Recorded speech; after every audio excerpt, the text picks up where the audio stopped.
짓느니라. 오늘부터 진짜 부르짖어야 돼요. 어제도 환우분들을 이제 이렇게 신방을 몇 번을 했어요. 전화로 신방을 하는데 정말 고통 속에 계신 분도 계시고 또 많이 좋아지시는 분도 계시는데, 우리가요 단순히 그냥 묵상 기도할 때가 아닙니다. 하나님과의 친밀한 교제를 위해서는 묵상 기도도 해야 되겠지만은 우리가 부르짖어 기도할 때가 있어요. 하나님께 부르짖어 기도하면 하나님이 반드시 응답하단다고 약속하셨잖아요. 그죠? 너는 내게 어떻게 하라? 부르짖으라. 이것이 2021년 우리에게 주신 약속이에요. 그 약속의 마지막 오늘 결과, 열매입니다. 하나님 반드시 여러분의 부르짖은 기도에 응답해 주실 줄 믿습니다. 네. 자, 오늘 제목입니다. 피조물이 고대하는 영광의 자유입니다. 시작. 생각해 보세요. 현재의 고난이 장차 우리에게 나타날 영광과 비교할 수 없습니다. 이 생각을 가지고 이제는 어떻게 해야 되냐? 피조물 속으로 들어가야 된단 말이에요. 여러분, 우리는 변화산에 머무르는 존재가 아닙니다. 그러면 데려가셨죠, 우리를. 그죠? 우리는 주일날 예배 드리고 기뻐하고 눈물 흘리고 끝나는 존재가 아니에요. 그러면 천국에 데려가셨어요. 우리는 다시 저 고통받는 피조물 속으로 가야 되는 것이에요. 예수님처럼 성육신 해야 되는 것이에요. 오늘도 온유의 마음을 가지고 겸손의 마음을 가지고 들어가야 되는 것이에요. 이제 하나님의 자녀의 신분으로. 18절의 그 선언 속에서 고난의 문제가 이제 들어가잖아요. 그죠? 그리스도와 함께 영광을 받기 위하여 우리도 고난도 함께 받으러 가잖아요. 양자의 복음 안에 있는 고난의 문제를 이제부터 19절부터 계속 해결해 나갑니다. 30절까지. 이것이 모두 양자의 복음 안에 들어가는 거예요. 여러분, 우리가 자녀의 신분이 특권은 엄청해요. 우리는 저 하늘나라 무엇이 있으냐? 상속 재산이 있다. 법적으로 보장된 재산이 있다. 믿음의 순종 여부에 따라 할당량이 결정된다. 여러분, 이 믿음이 들어오면요 그냥 살지 못해요. 이제 피조물 속으로 들어가게 되고 피조물의 고통이 눈에 들어오고 그 고통의 문제 앞에 눈물로 기도하게 되고 그 눈물의 기도에 응답하시는 하나님을 만나게 될 줄 믿습니다. 이것이 느헤미야의 기도였어요. 자, 이 피조물 속으로 들어가려면 이제 피조물의 고통의 문제부터 봐야 되는데요. 자, 19절 볼까요? 피조물이 고대하는 바는 하나님의 아들들이 나타나는 것이니 피조물이 허무한데 굴복하는 것은 자기 뜻이 아니요 오직 굴복하게 하시는 이로 말미암음이라.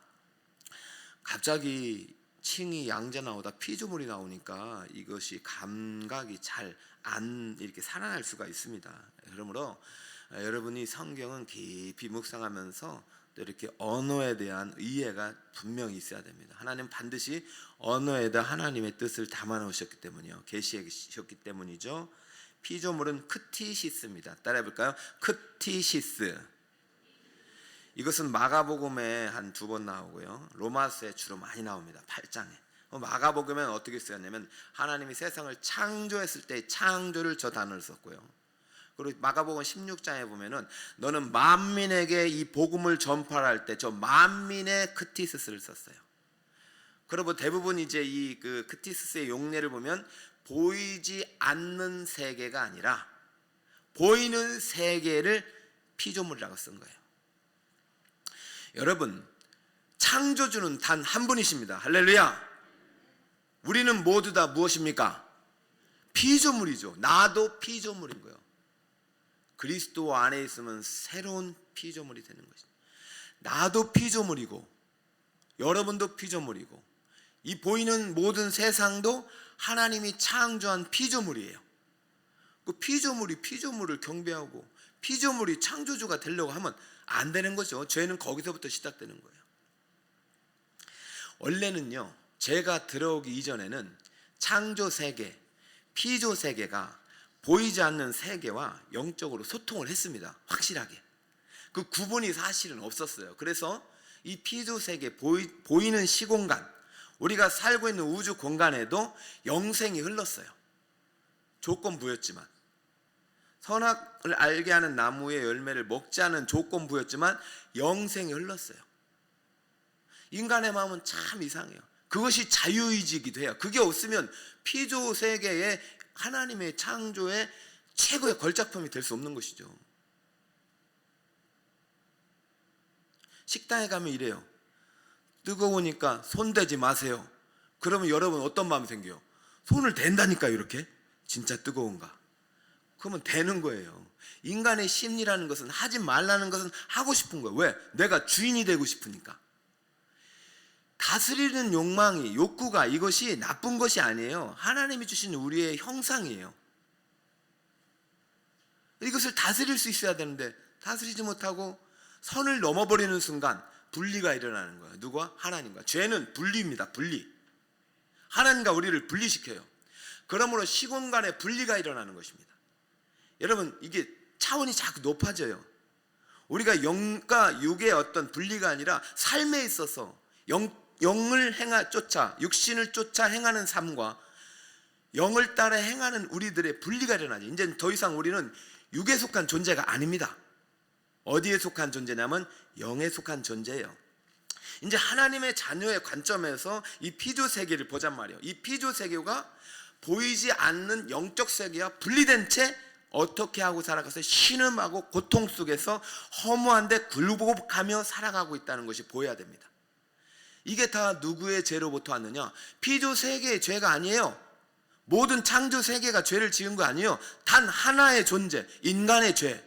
아담의 불순종으로 인하여서 정죄가 이 땅이 시작됐어요.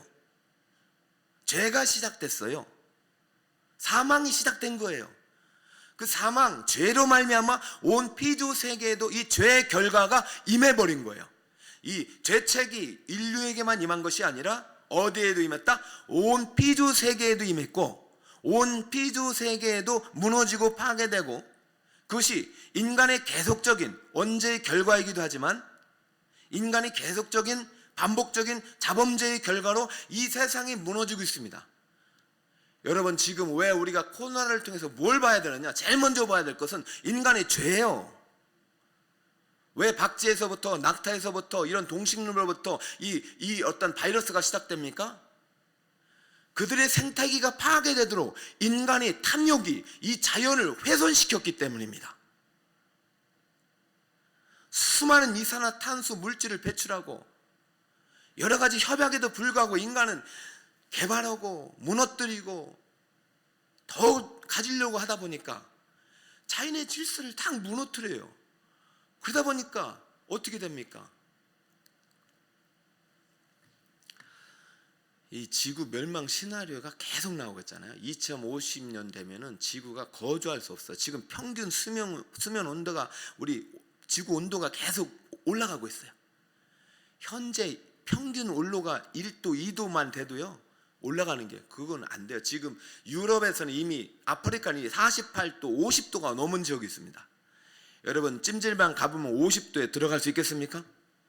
42도만 해도요 뜨거워서 못 들어가요. 그런데 지금 유럽도 이제는 48도가 나왔고 아프리카는 50도가 넘었어요. 오존층이 파괴되면서 직사광선이 나면서 저 북극이 녹고 그러면서 다시 빛이 반사돼야 되는데 물이 녹아버리니까 이 바다가 열을 흡수하고 동식물의 바다의 식물 물고기들이 어떤 오염이 일어나고 그것을 먹는 우리 몸에 오염이 일어나고 동식물의 오염이 일어나고 여러분, 이런 것들이 계속 반복되다 보니까 그것이 다시 자연이 인간의 파괴로 인한 자연이 파괴했잖아요. 자연이 다시 인간을 공격하고 있는 거예요. 니들 때문 아니냐고. 그러면 희망은 누구에게 있겠습니까? 희망은 우리는 장차 임할 하늘의 영광 재림의 때만 기다려야 되는 존재이냐? 우리가 지금 살아가면서 과연 이 피조물의 고통 속에서 그 고통이 우리에게 임했고 우리 스스로도 인간의 삶의 문제 때문에 고통을 많이 받지만 우리는 이제 이 피조 세계의 고통에 눈을 돌려야 됩니다. 그리스도인들은 이 모든 인류의 고통에 눈을 돌려야 됩니다. 가난으로 죽어가는 사람이 엄청 많아요. 여러분, 우리가 버려지는 쓰레기로만으로도 버려지는 음식물만으로도 먹고 남아요. 이 세상에 가난한 사람들이. 그러니까 얼마나 얼마나 이게 나쁜 행위입니까? 해결책이 무엇이냐?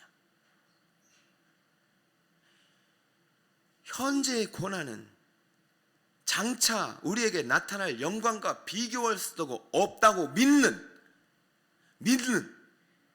하나님의 영을 따라 행하는 하나님의 자녀들이 많이 나타나서 이 세상을 회복시키는 것이 해결책입니다.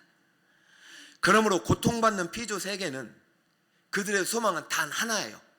예수 믿는 자들이 많아지는 것입니다.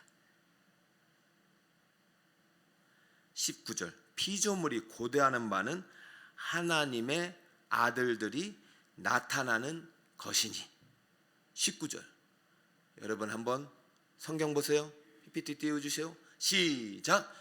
피조물이 고대하는 바는 하나님의 아들들이 나타나는 것이니. 죄가 한 사람의 불순종으로 인하여 들어왔잖아요. 정죄에 이른 것 같이 이 죄 문제 해결할 수 있는 것은 사람입니다. 한 사람의 순종으로 모든 사람이 생명과 의에 이르게 되는 것이에요. 그 한 사람이 누구세요? 예수님이죠. 그럼 우리는요, 예수님의 구속으로, 예수님의 의로 우리는 성령을 통해서 다시 한번 그 의를 믿음으로 받아버리는 거예요. 그럼 우리도 예수님의 사역에 동참할 수 있는 거예요. 이제는 이 세상 가운데 생명을 공급해 줄 수 있는 하나님의 저 영광의 자유를 이 세상 가운데 줄 수 있는 자격이 주어졌단 말이에요. 여러분, 하나님의 자녀가 되었다니까 우리는 구원받는 자녀, 마지막 날 칭의의 그 영광스러운 복음 앞에만 있으면 안 되고, 이제는 양자의 복음 앞에서 고난 속에서 고통받는 이 피조 세계에 눈을 돌리고 고통받는 저 죽어가는 영혼들에게 눈을 돌려야 합니다. 그것이 코로나를 끝낼 수 있는 비결이에요. 우리가 다시 한번 예수님의 지상 명령 앞에 서는 것이 이 세상의 고통을 끝낼 수 있는 비결이에요. 시간이 많이 없어요. 언제 주님 오실지도 모르겠고, 지구는 계속 멸망으로 달려가고 있고 시한폭탄 같아요. 얼마 안 남았다니까. 여러분, 책방을 한번 가보세요. 종말에 대한 시나리오가 많아요. 예전에도 그랬다? 아니에요. 지금은 현실이에요. 제가 요즘도 생각해 보면은, 이거 진짜 우리가 생각하지 못했던 지금 일상이 노멀이 되었잖아요. 저는 어제도요, 너무 자연스러운 거예요. 여러분, 마스크 쓰고 있는 것이. 근데 마스크 안 쓰고 있는 모습이 잘 기억이 안 나, 지금. 여러분, 저 보면 이상하지 않아요? 제가 마스크를 안 썼잖아요. 총회에서 허락한 겁니다. 제가 이렇게 한 거는 총회에서 법적으로 보호를 받는 거예요. 저는 괜찮아요, 여러분. 우리가 마스크를 벗고 다시 영광의 자유에 이룰 수 있는 길은 하나님의 아들들이 나타난 것뿐입니다. 할렐루야. 그 하나님의 아들들이 누구냐? 하나님의 부르심 앞에 너희들은 더 이상 마른 뼈가 아니야. 하나님의 군대야. 능력의 복음을 들고 일어나라, 진군하라, 이 명령 앞에 서는 자들입니다. 저는 이제 2년 동안 우리가 움츠렸지만 2022년에는 능력의 복음을 들고 일어나 믿음으로 진군하는 우리 성도들이 되기를 축복합니다. 그래서 사역도 이제는 비대면이든 대면이든 역동적으로 해나가려고 그래요. 우리가 할 수 있는 것은 순종입니다. 예수님도 고난으로 순종을 배웠다고 그랬잖아요. 우리는 고난 속에서 정말로 하나님 우리에게 원하시는 것이 무엇인지 믿음으로 말씀을 받고 순종할 때 피조물의 회복이 시작되는 줄 믿으시길 바랍니다. 20절 21절, 피조물이 허무한데 굴복하는 것은 자기 뜻이 아니요 오직 굴복하시는 이로 말미암음이라. 이게 상당히 중요한 말인데, 언약 안에서 언약을 파기한 인간이 지금 고통당하는 것은 하나님의 언약을 파기한 인간의 죄의 결과라는 것이 말씀의 법입니다.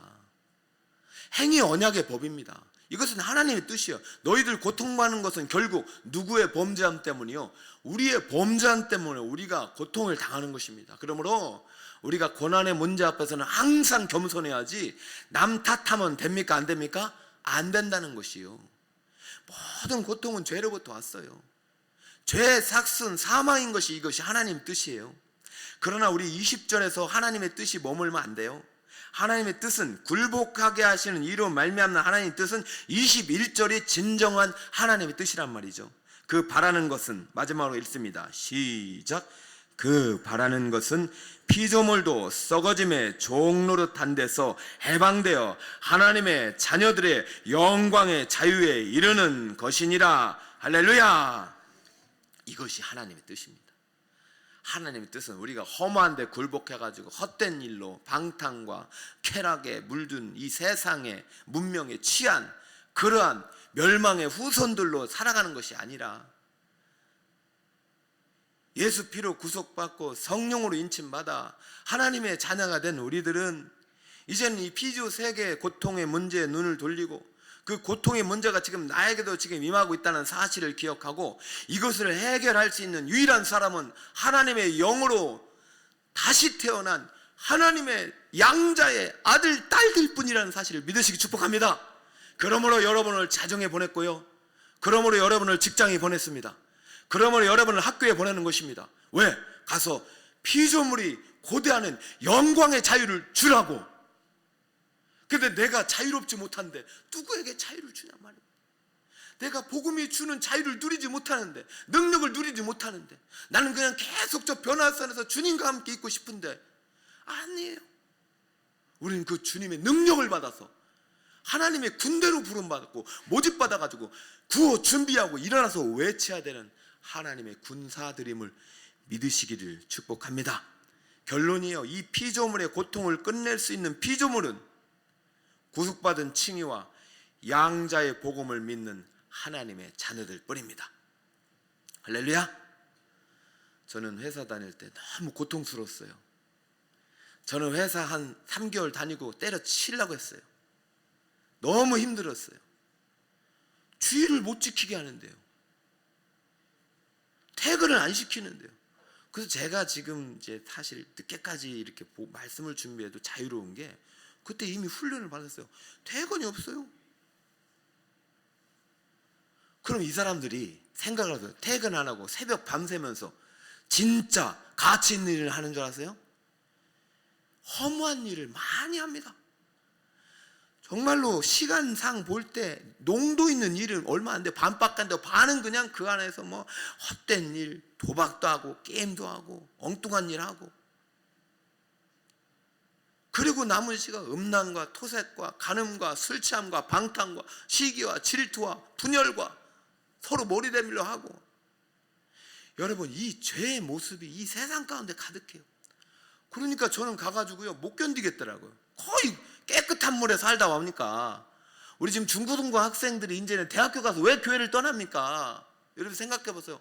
깨끗한 물에 살다 보니까 하나님의 군사의 능력의 복음에 대해서 더 깊이 깨닫지 못하고 세상에 나가보면 세상이 너무 허무한데 굴복하니까 그렇게 빨려 들어가는 거예요. 죄악의 블랙홀에 빨려 들어가는 거예요. 이 시공간, 하나님과 이 분리된 시공간 속으로 들어가니까 막 죄악에 빨려드는 거예요. 안 돼요. 그때 제가 군대의 힘을 깨달았습니다.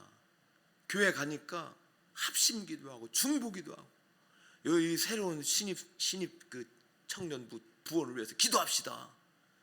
얼마나 저를 위해서 기도했는지. 그 죄악의 세력이 큰 줄 알았는데 누가 더 크냐는 걸 깨달으면 성령의 능력이 더 크시더라고. 할렐루야. 성령의 능력이 더 컸습니다. 믿음이 더 컸어요. 그래서 그때부터 저도 생각을 바꿨어요. 아, 이분들이 다 고통받고 있는구나. 그 사람들이 주일이 없어요. 일요일도 다 출근해요. 그러니까 제가 교회 갔다 오면 제가 올 때까지 일을 안 해요. 그리고 제가 가면 그때부터 막 따발성이, 너는 뭐 되려고, 넌 끝났다, 너는 인생이, 너는 우리 회사 이제 잘린다 막. 제가 회사 다니고 싶어요. 아, 여기가 그만, 나 신학교 가야 된다 막 그래. 근데요, 그때 갔으면 내가 굴복하는 거예요. 믿음으로 핍박을 받아도요, 그때부터 계속 나는 복음 들고 기도받고 다시 한번 나서 최선을 다해서 일했어요. 그래서 제가 어떤 목표를 세웠냐, 내가 주일까지 일 안 하도록 모든 일을 토요일 날 다 마치리라. 그래서 제가 그 걸리는 게 시간이 좀 걸렸지만 하루를 땡겨버렸어요. 제가 모든 업무를 하루를 땡기는데 그게 보통 힘들겠습니까? 그러나 피조물이 고대하는 영광의 자유를 위해서 느헤미가 그 고통받는 예루살렘 성벽을 세워서 고통받는 성도들을 보호하기 위해서 자기의 자원과 자기의 신분과 자기의 직분과 자기의 달란트를 가지고 들어갔잖아요. 이게 성육신 아닌가요? 예수님이 자신의 그 모든 권세를 가지고 무만 흠없는 자신의 의를 가지고 들어와서 속죄양이 되셨잖아요. 저도 하나님의 자녀로서 들어가서 열심히 일해가지고 이 틀을 땡겨버렸어요. 5년 만에 딱 저의 상사가 그런 평가를 하더라고요. 토요일날 퇴근하면서 얘들아 다 모여라. 우리가 이렇게 그 사람들은 일요일날 쉴 수 있는 것은 이 민명기 씨 덕분이다. 박수. 박수. 저절로 됩니까? 안 돼요. 무엇을 드려야 돼요? 능력의 복음을 드려야 돼요. 나는 결코 정죄함이 없다. 여러분 쓰러집니다. 무너집니다. 먹어. 안 먹으면 죽어 해가지고 여러분 실수해서 한 잔 먹을 수도 있어요. 그럼 다시 주님 앞에 서서 나는 결코 정죄함이 없다. 내 안에 성령이 계신다. 다시는 술을 붓지 않겠다. 다시는 이 연기를 품지 않겠다. 나를 거룩한 백성으로 하나님께 드리세요. 육신에 지지 마세요. 이건 난 양자이다. 하나님의 자녀이다. 나는 저 하늘나라 상속 재산이 있다. 저 회장, 사장, 전무 다 부럽지 않다. 나는 저 하늘나라 우주 주인의 자녀이다. 그러면 이제 나에게 이런 영광의 자유를 위해서 이 고통받는 세상 속에서 예수님과 함께 들어가리라. 주여 여기서 천막 셋을 짓고 주님과 함께 있겠습니다. 아니야, 저 고통받는 세상 속으로 다시 가자. 가자마자 만난 게 귀신 들린 그 아이 아닙니까? 주여 우리는 왜 안 됐습니까? 그때 예수님이 한마디 하시죠. 기도 외에는 이런 능력이 나타날 수 없느니라. 자, 오늘 내일 금요일까지 3일입니다. 저도 헌물을 좀 올렸어요. 오늘은 저도 간절한 기도 제목입니다. 왜 제가 기도 제목이 뭐 다른 거 없습니다. 어제도 전화 한 10통 했을 거예요. 너무 아파하셔요. 너무 고통스러워하셔요. 이 프로젝트 앞에 너무 두려워요. 안 될 것 같은 불안감이 있어요. 이게 세상이에요. 그러나 육의 세력, 사단마귀의 군대가 아무리 강해도 우리 예수님의 군대, 천군천사 한 사람만도 못해요. 예수님 앞에 다 무너집니다. 그럼 우리는 어떻게 해야 됩니까?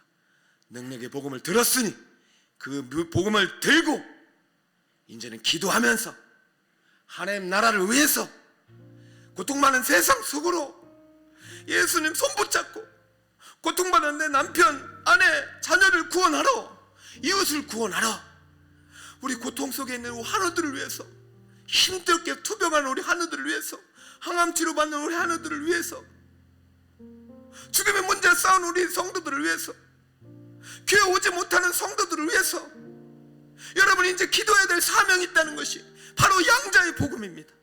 고난 앞에 굴복하지 마세요.